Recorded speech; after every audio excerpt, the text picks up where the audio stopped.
ಪ್ರಿಯಾಂಕಾ ಖರ್ಗೆ ಅವರೇ, ಅಷ್ಟು ಮಾತ್ರ ಅಲ್ಲ, ಅಂಬೇಡ್ಕರ್ ಅವರು 1956ರಲ್ಲಿ ತೀರ್ಕೊಂಡಾಗ ಅಂಬೇಡ್ಕರ್ ಅವರು ಗಾಂಧಿಗಿಂತ ಸಮನಾಗಿರಲಿಲ್ವಾ? ಗಾಂಧಿ ಅಷ್ಟೇ ಸಮರ್ಥರಿರಲಿಲ್ವಾ? ಅವ್ರ ಸಮುದಾಯಕ್ಕೆ ನ್ಯಾಯ ಕೊಡಬೇಕು ಅಂತ ಹೋರಾಟವನ್ನು ಮಾಡಿದಂಥವ್ರು ಅವರು, ನಮ್ಮೆಲ್ಲರಿಗೂ ಸಂವಿಧಾನ ಕೊಟ್ಟಂಥವ್ರು. ಅವರ ಅಂತ್ಯ ಸಂಸ್ಕಾರವನ್ನು ಡೆಲ್ಲಿನಲ್ಲಿ ಮಾಡ್ದಂಗೆ ತಡೆದು ಬಿಟ್ಟು ಮುಂಬೈಗೆ ಹೆಣವನ್ನು ಸಾಗಿಸಿದವ್ರು ಯಾರು? ನೆಹರು. ಅವ್ರ ಮಗಳು ಅಂಬೇಡ್ಕರ್ ಅವ್ರನ್ನ ಸೋಲಿಸಿದವರಿಗೆ ಪದ್ಮವಿಭೂಷಣವನ್ನು ಕೊಡ್ತಾರೆ.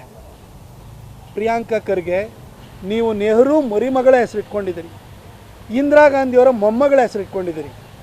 ನಿಮಗೆ ಹೆಜ್ಜೆ ಹೆಜ್ಜೆಗೂ ಅಂಬೇಡ್ಕರ್ ಅವ್ರನ್ನ ಅವಮಾನ ಮಾಡಿದಂತಹ, ಅಂಬೇಡ್ಕರ್ ಅವರು ಪಾರ್ಲಿಮೆಂಟಿಗೆ ಬರೋದನ್ನು ತಡೆಯೋದಕ್ಕೋಸ್ಕರವಾಗಿ ಅವರ ಪರ್ಸನಲ್ ಸೆಕ್ರೆಟರಿ ಹಾಕ್ಕೊಂಡು ನಾರಾಯಣ ಕಜ್ರೋಲ್ಕರ್, ಬಾಬುರಾವ್ ಬೋರ್ಕರ್ನ ಹಾಕಿ ಸೋಲಿಸಿದಂತಹ, ಅವರ ಶವ ಸಂಸ್ಕಾರವನ್ನು ಡೆಲ್ಲಿಲಿ ಮಾಡದಲ್ಲಿ ಮುಂಬೈ ಕಳಿಸಿದಂತಹ ನೆಹರು ಅವರ ಮರಿಮಗಳ ಹೆಸರಿಟ್ಕೊಂಡಿರುವಂಥ ನಿಮಗೆ ಭೀಮ್ ಸೇನೆಯನ್ನು ಮಾಡಲಿಕ್ಕೆ, ಆರ್ಮಿನ ಮಾಡಲಿಕ್ಕೆ ನಿಮಗೆ ಅರ್ಹತೆ ಇದೆಯಾ ಹೇಳಿ? ಇಂದಿರಾ ಗಾಂಧಿಯವರ ಮೊಮ್ಮಗಳ ಹೆಸರಿಟ್ಕೊಂಡಿರುವ ನಿಮಗೆ ಅರ್ಹತೆ ಇದೆ ಹೇಳಿ? ನಿಮ್ಮ ಕಾಂಗ್ರೆಸ್ ಪಾರ್ಟಿಗೆ ಅರ್ಹತೆ ಇದೆಯಾ? ಅದನ್ನು ಹೇಳಿ ದಯವಿಟ್ಟು, ಆ ನಂತರ ಮಾತಾಡೋಣ. ನಾನು ಆ ಹೇಳಿಕೆಯನ್ನು ನೋಡಿದೆ. ಪ್ರಿಯಾಂಕಾ ಖರ್ಗೆ ಅವರೇ, ಭೀಮ್ ಆರ್ಮಿಯನ್ನು ನೀವು ಮಾಡಿ, ಆದರೆ ಮಾಡುವ ಮೊದಲು ಆ ಮಾಡುವ ಅರ್ಹತೆ ನಿಮಗಾಗಲಿ ನಿಮ್ಮ ಕಾಂಗ್ರೆಸ್ ಪಕ್ಷಕ್ಕಾಗಲಿ ಇದೆಯಾ ಅಂತ ಹೇಳಿ ದಯವಿಟ್ಟು ಆತ್ಮಾವಲೋಕನವನ್ನು ಮಾಡಿ. ಬಾಬಾ ಸಾಹೇಬ್ ಅಂಬೇಡ್ಕರ್ ಅವರು 1947ರಲ್ಲಿ ಸ್ವಾತಂತ್ರ್ಯ ಬಂದಾದ ನಂತರ ಸ್ಥಾಪನೆಯಾದಂಥ ಹಂಗಾಮಿ ಸರ್ಕಾರದಲ್ಲಿ ಕಾನೂನು ಸಚಿವರಾಗಿದ್ದರು. Hindu code bill for women ಅಂತ ಹೇಳ್ಬಿಟ್ಟು ಮಹಿಳೆಯರಿಗೆ ಆಸ್ತಿ ಹಕ್ಕು ಸೇರಿದಂತೆ ಭಾಳಷ್ಟು ಅಧಿಕಾರಗಳನ್ನ ಕೊಡಲಿಕ್ಕೆ ಆ ಬಿಲ್ಲನ್ನು ತರಬೇಕಾದ್ರೆ ಅದನ್ನು ಅಪೋಸ್ ಮಾಡಿ, ಅದು ಕಾನ್ಸ್ಟಿಟ್ಯೂಯೆಂಟ್ ಅಸೆಂಬ್ಲಿನಲ್ಲಿ ಬಿದ್ದೋಂಗೆ ಮಾಡಿ, ಅಂಬೇಡ್ಕರ್ ಅವರು ಮನನೊಂದು ಸಂಪುಟಕ್ಕೆ ರಾಜೀನಾಮೆ ಕೊಟ್ಟು ಹೊರಗಡೆ ಬರಲಿಕ್ಕೆ ಕಾರಣೀಭೂತರು ಯಾರು ಹೇಳಿ? ನೆಹರು. 1952ರಲ್ಲಿ ಮೊದಲನೇ ಲೋಕಸಭಾ ಚುನಾವಣೆ ನಡೀತು. ಅಂಬೇಡ್ಕರ್ ಅವರು ಕಾಂಗ್ರೆಸ್ ಒಂದು ಸುಡುವ ಮನೆ ಅಂತ ಹೇಳಿಬಿಟ್ಟು ಕಾಂಗ್ರೆಸ್ಸನ್ನು ಯಾವತ್ತೂ ಒಪ್ಕೊಳ್ಳಿಲ್ಲ. ಅವರು ಗಾಂಧಿಯವ್ರನ್ನ ಮಹಾತ್ಮ ಅಂತ ಕರೆಯೋದಕ್ಕೂ ಕೂಡ ಅವರು ನಿರಾಕರಿಸಿದರು. ಅಂಥ ಒಬ್ಬ ಸ್ವಾಭಿಮಾನಿ ಅಂಬೇಡ್ಕರ್ ಅವರು ಆವತ್ತು ಮುಂಬೈನಲ್ಲಿ, ಮುಂಬೈ ನಾರ್ತ್ನಿಂದ ಚುನಾವಣೆಯಲ್ಲಿ ನಿಂತರು. ಅಂಬೇಡ್ಕರ್ ಅವರು ಪಾರ್ಲಿಮೆಂಟಿಗೆ ಬಂತು ಅಂದರೆ ನೆಹರು ಬಂಡವಾಳ ಬಯಲಾಗುತ್ತೆ ಅಂತ ನೆಹರುಗೆ ಚೆನ್ನಾಗಿ ಗೊತ್ತಿತ್ತು. ಹಾಗಾಗಿ ಅಂಬೇಡ್ಕರ್ ಅವರಂಥ ಮೇಧಾವಿ, ನೆಹರು ಅವ್ರನ್ನ ಹೆಜ್ಜೆ ಹೆಜ್ಜೆಗೂ ಪ್ರಶ್ನಿಸುವಂತಹ ಒಬ್ಬ ಧೀಮಂತ ನಾಯಕ ಪಾರ್ಲಿಮೆಂಟಿಗೆ ಕಾಲಿಡಬಾರ್ದು ಅಂತೇಳಿ ಅಂಬೇಡ್ಕರ್ ಅವರ ಪರ್ಸನಲ್ ಸೆಕ್ರೆಟರಿ ಆಗಿದ್ದಂತಹ ನಾರಾಯಣ ಕಜ್ರೋಲ್ಕರ್ ಅವರಿಗೆ ಕಾಂಗ್ರೆಸ್ಸಿನ ಟಿಕೆಟ್ ಕೊಟ್ಟುಬಿಟ್ಟು ಚುನಾವಣೆಗೆ ನಿಲ್ಲಿಸಿ 2 ಸರಿ ಮುಂಬೈ ನಾರ್ತಿಗೆ ಕ್ಯಾಂಪೇನಿಗೆ ಬಂದು ಕಮ್ಯುನಿಸ್ಟ್ ಪಾರ್ಟಿಯವ್ರನ್ನೂ ಕೂಡ ಸಹಕಾರವನ್ನು ಪಡೆದು ಅಂಬೇಡ್ಕರ್ ಅವ್ರನ್ನ 15,000 ಮಾರ್ಜಿನಲ್ಲಿ ಸೋಲಿಸಿದ್ಯಾರು? ನೆಹರು. 1954ರಲ್ಲಿ ಬ್ಯಾಂಡ್ರಾದಲ್ಲಿ ಬೈ ಎಲೆಕ್ಷನ್ ನಡೆಯುತ್ತೆ.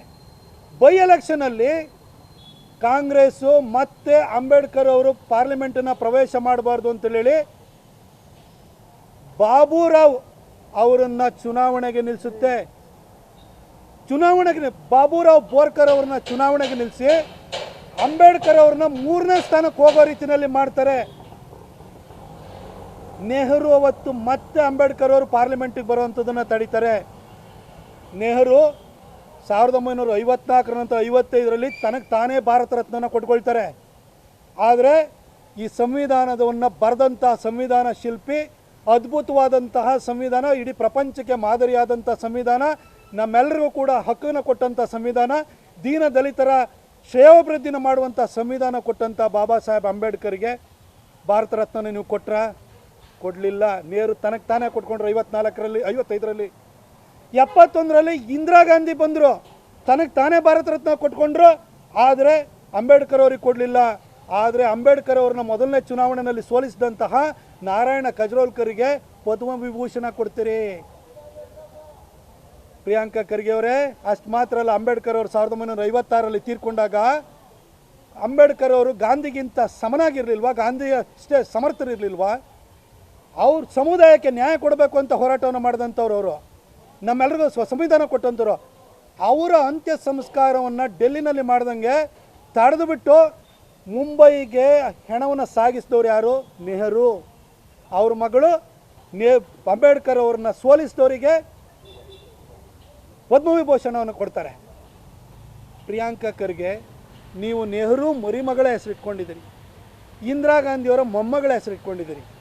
ನಿಮಗೆ ಹೆಜ್ಜೆ ಹೆಜ್ಜೆಗೂ ಅಂಬೇಡ್ಕರ್ ಅವ್ರನ್ನ ಅವಮಾನ ಮಾಡಿದಂತಹ, ಅಂಬೇಡ್ಕರ್ ಅವರು ಪಾರ್ಲಿಮೆಂಟಿಗೆ ಬರೋದನ್ನು ತಡೆಯೋದಕ್ಕೋಸ್ಕರವಾಗಿ ಅವರ ಪರ್ಸನಲ್ ಸೆಕ್ರೆಟರಿ ಹಾಕ್ಕೊಂಡು ನಾರಾಯಣ ಕಜ್ರೋಲ್ಕರ್ ಬಾಬುರಾವ್ ಬೋರ್ಕರ್ನ ಹಾಕಿ ಸೋಲಿಸಿದಂತಹ, ಅವರ ಶವ ಸಂಸ್ಕಾರವನ್ನು ಡೆಲ್ಲಿಲಿ ಮಾಡಿದಲ್ಲಿ ಮುಂಬೈ ಕಳಿಸಿದಂತಹ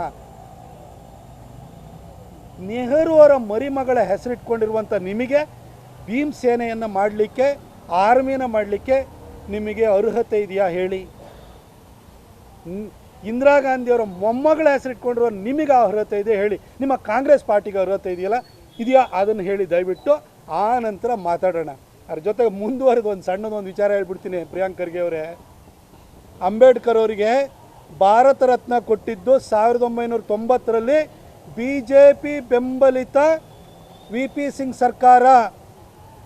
ಅವತ್ತು ಅವರಿಗೆ ಭಾರತ ರತ್ನವನ್ನು ಕೊಡಬೇಕಾದ್ರೆ ಅದಕ್ಕೆ ಸಹಕಾರ ಕೊಟ್ಟಿದ್ದು, ಅವರ ಪಕ್ಷಕ್ಕೆ ಬೆಂಬಲ ಕೊಟ್ಟು ಸರ್ಕಾರವನ್ನು ನಡೆಸಲಿಕ್ಕೆ ಕಾರಣೀಭೂತರಾಗಿದ್ದು ಅಟಲ್ ಬಿಹಾರಿ ವಾಜಪೇಯಿ ಮತ್ತು ಲಾಲ್ ಕೃಷ್ಣ ಅಡ್ವಾಣಿ ಅನ್ನುವ ಇಬ್ಬರು RSSನ ಸ್ವಯಂ ಸೇವಕರು. ಅದೇ ವರ್ಷ ಪಾರ್ಲಿಮೆಂಟ್ ಸೆಂಟ್ರಲ್ ಹಾಲಲ್ಲಿ ಅಂಬೇಡ್ಕರ್ ಅವರ ಭಾವಚಿತ್ರವನ್ನು ಅನಾವರಣ ಮಾಡಿದ್ದು VP ಸಿಂಗ್ ಸರ್ಕಾರ. ಮತ್ತೆ ಅದಕ್ಕೆ ಕಾರಣೀಭೂತರಾದವರು, ಅದಕ್ಕೆ ಧ್ವನಿಗೂಡಿಸಿದವರು ಅಡ್ವಾಣಿ ಮತ್ತು ವಾಜಪೇಯಿ ಅನ್ನುವ RSSನ ಸ್ವಯಂ ಸೇವಕರು. ಅಂಬೇಡ್ಕರ್ ಅವರು ಉಳ್ಕೊಂಡಿದ್ದಂತಹ ಕಿಂಗ್ ಹೆನ್ರಿ ರಸ್ತೆ ಲಂಡನ್ನಲ್ಲಿರುವಂಥದ್ದನ್ನು ಜಾಗವನ್ನು 32 ಕೋಟಿಗೆ ಆಕ್ಷನಲ್ಲಿ ತಗೊಳ್ಳೋದಕ್ಕೆ ದೇವೇಂದ್ರ ಫಡ್ನವೀಸ್ ಸರ್ಕಾರ 2014ರಲ್ಲಿ ಬರಬೇಕಾಯಿತು. ಆ ದೇವೇಂದ್ರ ಫಡ್ನವೀಸು ನಾಗ್ಪುರದ RSS ಶಾಖೆಯ ಒಬ್ಬ ಸ್ವಯಂ ಸೇವಕ. ಇವತ್ತು ಅಂಬೇಡ್ಕರ್ ಅವರು ಶಿಕ್ಷಣ ಪಡೆದಂತಹ ಕಿಂಗ್ ಹೆನ್ರಿ ರಸ್ತೆ, ಅವರು ಡೆಲ್ಲಿನಲ್ಲಿ ಉಳ್ಕೊಂಡಿದ್ದಂತಹ ಜಾಗ, ಅವರು ತೀರ್ಕೊಂಡಿದ್ದ ಜಾಗ, ಅವರು ಹುಟ್ಟಿದಂಥ ಮಾವು, ಅವರು ಬೌದ್ಧ ಧರ್ಮವನ್ನು ಸ್ವೀಕರಿಸಿದಂತಹ ನಾಗಪುರ, ಹಾಗೂ ಅವರನ್ನು ಅಂತ್ಯ ಸಂಸ್ಕಾರ ಮಾಡಿದಂತಹ ಮುಂಬೈ, ಈ ಲಿಸ್ಟು ಕೂಡ ಎಷ್ಟು ಕಡೆನೂ ಕೂಡ ಅವುಗಳನ್ನು 5 ಜಾಗಗಳನ್ನು ಪಂಚತೀರ್ಥಗಳಾಗಿ ಘೋಷಣೆ ಮಾಡಿದ್ದು ಈಗಿನ ಪ್ರಧಾನಿಯಾಗಿರುವಂತಹ ನರೇಂದ್ರ ಮೋದಿ ಎಂಬ RSSನ ಸ್ವಯಂ ಸೇವಕ. ಅವ್ರನ್ನ ಬ್ಯಾನ್ ಮಾಡ್ತೀವಿ ಅಂತ ಹೇಳ್ತೀರ ಅಂತ ಹೊರಟಿದ್ದೀರಿ. ಪ್ರಿಯಾಂಕ್ ಅವ್ರಿಗೆ ಇತಿಹಾಸದ ಬಗ್ಗೆ ಜ್ಞಾನ ಇಲ್ಲ. ನಿಮ್ಮ ಅಪ್ಪನ ಕುಟುಂಬವನ್ನು ಸುಟ್ಟಾಕಿದವ್ರ ಬಗ್ಗೆ ಸಾಫ್ಟ್ ಕಾರ್ನರ್ ಇಟ್ಕೊಂಡು ದೇಶ ಕಟ್ಟೋರ ಬಗ್ಗೆ, ಅಂಬೇಡ್ಕರ್ ಅವರಿಗೆ ಅತಿ ಹೆಚ್ಚು ಗೌರವ ಕೊಟ್ಟವ್ರ ಬಗ್ಗೆ ಈ ಥರ ದ್ವೇಷ ಇಟ್ಕೊಂಡಿದ್ದೀರಿ. ನೀವಂತೂ ಓದಲಿಲ್ಲ, ಆದರೆ ಸಮಾಜದಲ್ಲಿ ಓದ್ದವರು, ತಿಳಿದವರು, ಜ್ಞಾನಿಗಳು, ಪ್ರಜ್ಞಾವಂತರು ಭಾಳ ಜನ ಇದ್ದಾರೆ. ಅವರೆಲ್ಲ ನೋಡ್ತಾ ಇದ್ದಾರೆ. ಪ್ರದೀಪ್ ಈಶ್ವರ, ನೀನು ಕತ್ಲಲ್ಲಿ ಕಾಣಲ್ಲ, ಬೆಳಕಲ್ಲಿ ಹೊಳೆಯಲ್ಲ. ನೀನು ಚಿಕ್ಕಬಳ್ಳಾಪುರದ ಗೌಡ್ರುಗಳು ಸುಧಾಕರ್ ಅವ್ರ ಬಗ್ಗೆ ಒಂದು ಸಣ್ಣ ಮುನಿಸಿಂದಾಗಿ ನಿನ್ನಂಥ ಒಬ್ಬನ್ನ ತಲೆಕೆಟ್ಟವನ್ನ ಗೆಲ್ಲಿಸಿದ್ದೀವಿ ಅಂತ ಅವ್ರಿಗೆ ಅರಿವಾಗಿದೆ. ನೆಕ್ಸ್ಟ್ ಟೈಮ್ ಗೌಡ್ರು ಬಲಿಜರು ಎಲ್ಲ ಸೇರಿ ನಿನ್ನ ಬಡ್ದು ಓಡಿಸ್ತಾರೆ, ಬಿಡು. ಆದರೆ ನೀನು ಮೊನ್ನೆ ನನಗೆ ಹೇಳಿಕೆ ನನ್ನ ಬಗ್ಗೆ, ನನ್ನ ತಾಯಿ ಬಗ್ಗೆ ದೃಷ್ಟಿಯಲ್ಲಿಟ್ಕೊಂಡು ನಿಂದನಾತ್ಮಕವಾಗಿ ಹೇಳಿಕೆ ಕೊಟ್ಟಿದ್ದಿಲ್ಲ. ಅದಕ್ಕೆ ನಿಂದೇ ಭಾಷೆಯಲ್ಲಿ ಉತ್ತರ ಕೊಡ್ತೀನಿ ನೋಡು. ಪ್ರದೀಪ್ ಈಶ್ವರ, ಮುಳ್ಳಂದಿ ಮುಖ ಇರುವಂತಹ ಕರ್ನಾಟಕದ ಏಕೈಕ ಕಾಮಿಡಿ ಪೀಸು ನಿಮ್ಮಪ್ಪಂಗೆ ಮಾತ್ರ ಹುಟ್ಟಿರೋದಪ್ಪ. ಇನ್ಯಾರು ವಾರಸ್ದಾರ ಅದಕ್ಕೆ ಬರಲ್ಲ, ಆಸ್ತಿ ಕೇಳಕ್ಕೆ ಬರಲ್ಲ. ಆ ಕಾಮಿಡಿ ಪೀಸು ಕರ್ನಾಟಕದಲ್ಲಿ ಒಂದೇ ಇರೋದು, ಅದು ನಿಮ್ಮಪ್ಪ ಮಾತ್ರ ಹುಟ್ಟಿರೋದು.